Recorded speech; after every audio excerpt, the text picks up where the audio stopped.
Don't do what they say, do what they do. And with that, a warm welcome back to the channel. First of all, I do not provide financial or investment advice. If you want to invest in cryptocurrencies, please do your research, educate yourselves, and decide for yourselves which assets you want to invest in, and if applicable, which cryptocurrency solves which problem in 2021. And with that, let's dive right in with the following bold thesis of mine. The world is so over-indebted that it has to crash at some point, as it is not sustainable. And this debt can no longer be repaid. I will then show you a few other things at the end that illustrate this. Then we talk about how the major players are preparing and what all comes with it in detail. For such an old system, 1,000 is not replaced, it is renewed. Evolution instead of revolution, and from revolution we go directly to Bitcoin. The European Central Bank has said for years that Bitcoin is a game, Bitcoin is not money. And as Bitcoin has grown more and more and people want to move towards safer options without banks and in a decentralized manner, Wall Street has now indeed, for example, companies like BlackRock and Fidelity clearly demonstrate this, recognizing and accumulating Bitcoin on a large scale. And the European Central Bank has now responded with the following report. The distribution effects of Bitcoin. The original promise of Nakamoto from 2008 to provide the world with a better global payment method has not been fulfilled. Instead, the focus has increasingly shifted to Bitcoin as an investment asset. Oh yes, the high capital gains promise. And now let's get to this grey highlighted part. Since Bitcoin does not increase the productive potential of the economy, the consequences of the assumed fixed value appreciation are essentially redistributive. This means that the wealth effects on the consumption of former Bitcoin holders can only come at the expense of the consumption of the rest of society. If the price of Bitcoin ultimately rises, the existence of Bitcoin ultimately impoverishes both non-holders and latecomers. Yes, what now? Is it a currency or is it not? The song is being sung again that Bitcoin is evil, and maybe they even want to ban ownership. For all those who invested in Bitcoin years ago, at cents and dollars, double digits, triple digits, or 4 digits, they are now to blame for the disadvantage of those who are coming in now. Who is coming now? The institutions. Oh, the poor things. Or what? I don't understand this, but it is the European Central Bank that has been singing this tune for years. Bitcoin cannot be banned. But let's move on to the important bank for international settlements, the bank of all central banks, with a report on stablecoins, money market funds, and monetary policy. Money market funds are, in plain English, simply nothing more than the papers into which you swap your stocks. When stock prices are about to crash, I invest in money market funds. It's like having cash under the pillow. Stablecoins in the crypto space are the same, always backed by a hard currency, although the dollar isn't hard. However, the largest cryptocurrencies are, for example, USDT and USDC, and every coin is backed by a dollar, or at least should be. Oh God, so many subjunctives. But the Bank for International Settlements has indeed provided the following report, and now I simply ask you to follow me, and maybe you can understand why I always read such things between the lines, because that is not what they say. Stablecoins, money market forces, monetary policy. This is the Baden summary. Stablecoins in crypto tokens. On chain here and now, I will only touch on 3 things in these last 3 paragraphs. 2001, the first sentence. Recent studies have shown that stablecoins during times of stress in the cryptocurrency markets, etc. The finding is that shocks in the cryptocurrency market have only a minor impact on money market funds, which is very important, or on traditional financial markets, which is even more important, but they negatively affect stablecoins. And below we document abstractly based on a new series of crypto shocks. Yes, document in detail what it is. The Bank for International Settlements is now criticizing stablecoins, specifically dollar-backed stablecoins. Are you also thinking about CBDCs? Yes, I am too. And then I come across an interview on YouTube between someone named Tom Belay, I think, and Whitney Webb, who is a Bitcoiner and has deep knowledge about financial policy and so on, etc. And I will show you this video right here, which unfortunately lasts 1 hour and 50 minutes. I can only recommend that you watch it. Tom Billow, is it Tom Billow? Billow? Milieu? No idea. Sorry if I pronounce it wrong. This is about BlackRock. This is about Trump versus Kamala Harris and market crash. And so we come back to the topic. Here it is discussed. Whitney Webb believes that stablecoins can indeed be used as CBDCs, programmable central bank units. Programmable, traceable, naturally traceable. It is open source and transactions can be tracked. To what extent can we track or be tracked? That is the issue. Therefore, caution is always advised. Can we resist it? In my personal opinion, no. Fiat remains, and those at the top remain as well. Just because they are now switching the system to digital and using distributed ledger technology and blockchain, it doesn't mean that they will pay more attention to us. Let's not kid ourselves. But as I said, my channel, my opinion, I am not providing financial or investment advice. As already mentioned, Crypto Pete with the following tweet. And now let's move on to the things, to the instruments and tools that are necessary. 2001, they up there, can indeed implement all of that as well. And now, my former moral dilemma comes into play. I am definitely invested in DLT. I am invested in those projects that can implement what is coming our way. Inevitably, well, as we go through the tweet, while artificial intelligence, or AI, draws the most attention, interoperability will be the true game changer for the isolated blockchain world. In 2 to 3 years, or over the next few years, web users will experience these significant effects and changes. Most are just not aware of it yet. Be part of the interoperability, indeed the key to the mass adoption of the web. And here with a little note on Quant, in which I am also invested, and you may have read about Root Protocol, which is not a competitor to Quant, but rather to Chainlink. However, that might be a topic for one of the next videos. Let's move on to the Digital Pound Foundation, and I actually have 3 tweets for you. The Bank of England and the Financial Conduct Authority have opened applications from interested parties for participation in a 5-year digital security sandbox, which allows for the exploration of new technologies, such as experimentation with distributed ledger technology. And here, pay attention. This is about tokenization. In the next tweets that I will show you, it will be explained how all of this works and that it is not a new system, it is the old one, just digital. Faster, more flexible, and more agile. And why agile and flexible? This brings us back to discussing debt with a few examples. 2001 further in the text. Gilbert Earns, I believe, I hope I pronounce it correctly, the CEO of Quant Network, commented on the importance of the DSS, that is this sandbox, and explained that it lays the foundation for market participants to utilize the benefits of digital securities, meaning everything will be tokenized into securities in a secure, regulated environment. He emphasized that this step significantly strengthens the position of the United Kingdom as a leader in tokenization. Since the EU has already indeed launched its DLT pilot program.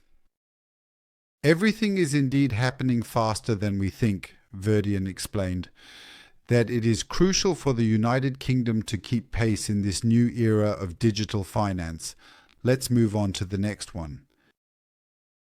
The latest report from UK Finance on the UK Regulated Liability Network, abbreviated as RLN, signifies a milestone in financial market infrastructure. The project in which industry leaders like Barclays, Citibank and Visa and others are working on tokenization and programmability in payments, such as technology partners are Quant, RDXC Technology and QuadJud. I have never read this, friends, sorry. In the development of a multi-issue system, a DLT-based platform for interaction with various forms of money. The project seamlessly integrates systems like open banking, highlighting economic benefits, new functionalities, a common access point for 2021 companies, and regulatory flexibility, such as including various different types of benefits and advantages in the context of modern financial systems and technologies. And here is a quote from Mr. Verdian. The RLN is not only about improving the efficiency and effectiveness of our current payment infrastructure system, as well as enhancing its overall performance. It is about developing and establishing different forms of money that, in various ways, change the way values and assets are moved and managed. The concept of programmability introduces a range of innovative and new functions for the processes of payments and settlement which are unimaginable with the limitations of the current system that we have in place today. And indeed, once more, MiCA, the EU regulation for crypto and TFR, clearly paves the way for the institutional adoption of digital assets in Europe, boosting growth, liquidity and stability while simultaneously protecting consumers. In her latest blog, Quant explains why it is very crucial to remain agile in response to these regulations. There we have it again, agile, flexible. Why? The world is in debt. The world is deeply in debt, and it is no longer sustainable, and it is certainly no longer payable. All this debt will of course also be tokenized. The values we have will be tokenized, and then we will come back to this point of the Great Reset at the very end. The tools, the blockchain technology, DLT, everything is there. Quant is working on the interoperability of XRP, for example. Works on on-demand liquidity and a global payment network worldwide. The debt, it is not sustainable. It will burst. And like we experienced in 2007 and 2008, they are trying to drag it out. I will now show you two examples. One from Germany, where we are going, and just one example. And the second is from America, as it is now being realized. It's hard to believe. And let's start with Germany, just as an example of how things are heating up. Crip reports it is unbelievable. The government has misappropriated billions from the long-term care insurance and now has to pay them back. A new legal opinion makes serious accusations against the federal government. According to it, $6 billion from the long-term care insurance was misappropriated during the corona pandemic, for example, for COVID tests. They will have to be repaid by the government. No, by us, because we pay taxes. The government does not. It lives off our taxes. Keep that in mind. 6 billion misappropriated from citizen benefits. 10 billion whole. In Berlin, no more class trips can take place because the city of Berlin has no more money, and so on and so forth. What happens now?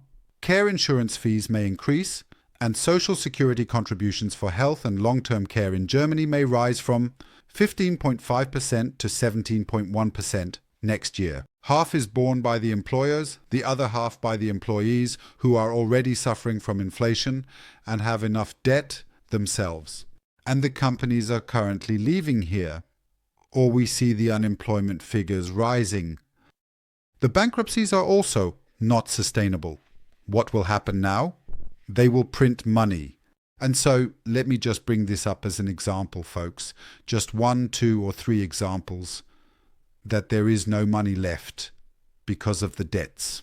And the European Central Bank, which prints money endlessly, is now somehow dealing with Bitcoin and stablecoins. Caution, caution, bad, bad crypto. No, they are working on implementing all this stuff and trying to make us recognize it, or at least that's how I feel. Or at least that's how I simply perceive it. They want to prevent us as crypto investors from entering in order to participate there. Do you want another example from America before I go to the American debt clock? I always talk about unrealized losses. Well, now they are probably starting to show up in the books. JP Morgan Chase, Wells Fargo, Bank of America, and Citibank are unloading billions of dollars in uncollectible receivables that they have written off. Well, they don't even demand it back anymore, because people can no longer repay it, nor can companies. We have an unimaginable commercial real estate crisis in America, which is no longer being rented out. And we have $9 billion that are now being reported as losses. And these are just the first ones. First of all, the first thing is true. It continues like this. And now I will show you the debt clock of the Americans. Take a look at this. I will make it larger now. All links, as mentioned, are below in the video description. This is the US debt clock. And here we see all the effects. Here we see what the average price for a house is, what the average price for a new car is. And then we zoom out and just take a look up there. In the top left, here we have the total debt of the USA amounting to $5,376 billion and $1,769 billion. Here we see interest of debt net, which is practically the second area, far right. These are the interest payments that Americans have to make on this debt. If such large banks have to realize loans or losses that can no longer be repaid, these go into the books, meaning it comes away from the profits. What actually happens if a country like America can no longer pay its debts? What happens if those who bought these papers, these bonds, what happens if the Americans say we cannot, at this moment in time, potentially repay them, at this point in the future? Then we have hyperinflation, and that's when things really heat up, because the entire system collapses. And understanding this system is already difficult enough. You bring $1,000 to the bank, $900 disappear, 4 loans. And when you want your $1,000 back, they are not there, just 100. When such banks realize such significant losses, it may potentially cause bank customers to become anxious and concerned, and if bank runs occur, they will practically shut down. We have already seen trading halts at major exchanges, most recently in Japan. This happens relatively quickly, and they will now prolong it before it comes to that. And then I come to Smoke Dog. So what is the solution in the end, when there are so many debts that can no longer be repaid at all? Inflation, we have no savings left. The social contributions are increasing more and more, always. I think we have, I don't know how many citizens receiving benefits. Just as an example, in Germany, I believe we have about 16 million with family reunification, while 16 million are still working, meaning they are contributing to taxes in production chains that generate taxes. Everything else just costs taxes. We will not send our children to work, and the retirees, the boomers, are now retiring in the coming years. This way of doing things no longer works. It's quite simple. Everything will crash.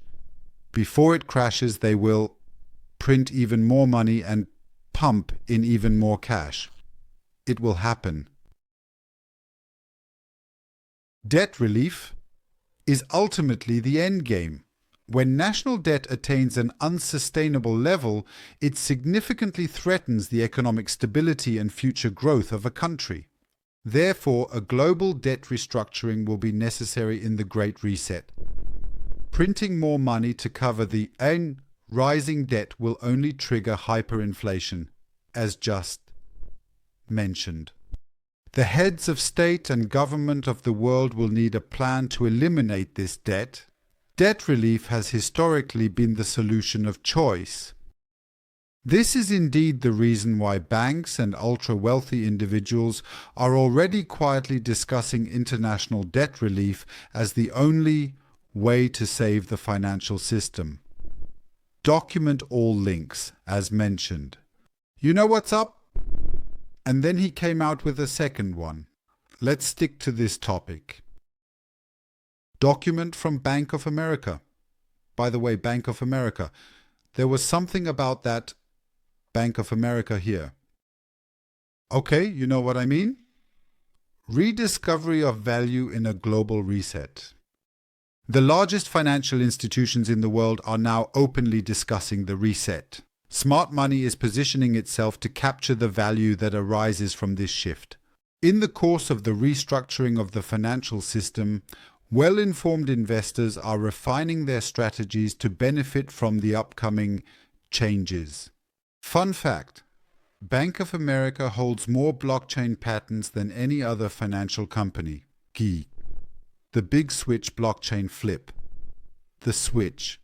In summary, while those at the top are now indeed saying that Bitcoin is unfair and a Ponzi scheme, they also view stablecoins as particularly problematic during shocks and crises. Stablecoins better, a CBDC. I've got something for you right away. And here we see that these central banks, and indeed the Bank for International Settlements, or here the Digital Pound Foundation with the Bank of England, are already working on interoperability and blockchain technology. In an interview with Whitney Webb, we see that stablecoins could potentially also be spread among us as CBDCs, such as.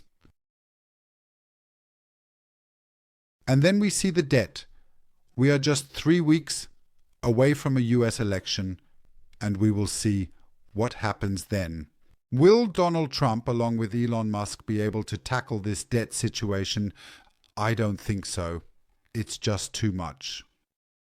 I assume that they will cut back on some government employees who only cost taxes but bring in nothing, and perhaps they could hit the pause button here until everything is in place.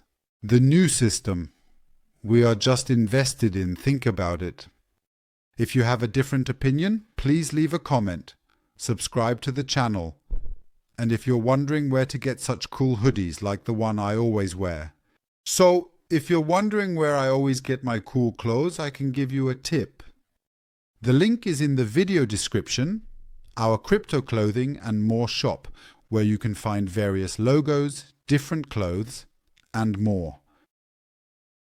It's a bit more complicated to look around, but we have a bunch of logos in there. By the way, more will be added next week. So now I will give you a little preview to reinforce everything I have just told you, because it will come out tomorrow. So subscribe to the channel, hit the bell.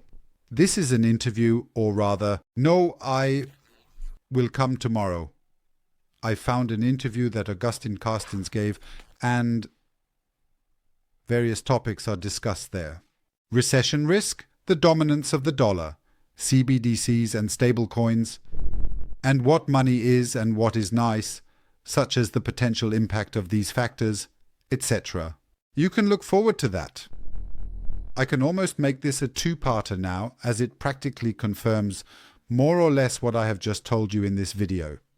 That's it from me for today. I wish you all heartfelt good times, and stay healthy. This is the highest good we have, and I am invested in DLT, and even though it wasn't the topic today, just look at how everything connects. Ciao, friends. Further, regarding my great digital payment system and its use experience, in 2013, the Federal Reserve began looking for faster payment options. 2 years later, an action plan was born and a federal payments task force was created. It included one company focused on crypto. Ripple in 2014, Better Than Cash Alliance, Bill and Melinda Gates Foundation, Clinton Global Initiative, and the governments of 32 countries put out a report, The Digitizing Payments. The Better Than Cash Alliance showed one crypto company on their website. Ripple is better than cash. The Better Than Cash Alliance and UN initiatives focus on one agenda, the SDGs for 2030. The SDGs logo is on Bill Gates' lapel. Top companies, the Better Than Cash Alliance website, and the UN's official exchange, utilizing crypto for their carbon credit solution.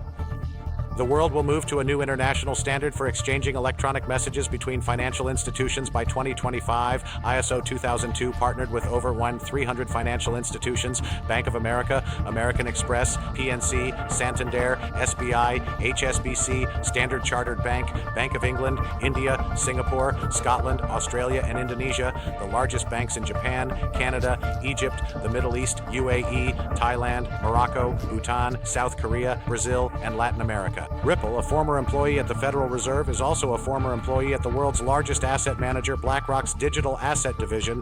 Ripple leads Australia's CBDC effort and hired a former Treasury official. Ripple has 2 former Federal Reserve attorneys, 2 former advisors to Clinton and Obama, former Minister of Defense and Economics of Germany, former business director at Swift, former Swift board member, former CFO of PayPal, former head of the DTCC, former chief business officer at Uber, former VP of Amazon, and former SEC chair. Ripple is a member of the Digital Pound Foundation, Digital Dollar Project, Digital Euro Association, Moja Loop, IMF's high-level advisory board on FinTech, Hyperledger, Blockchain Consortium, Open Payments Coalition, Master Payments Council, Global Payment Steering Group, Cross-Border Working Group, International Association for Trusted Blockchain Applications, Crypto Climate Accord, University Blockchain Initiative, World Wide Web Consortium, and World Economic Forum. Does Ripple and XRP sound like they're going to disappear?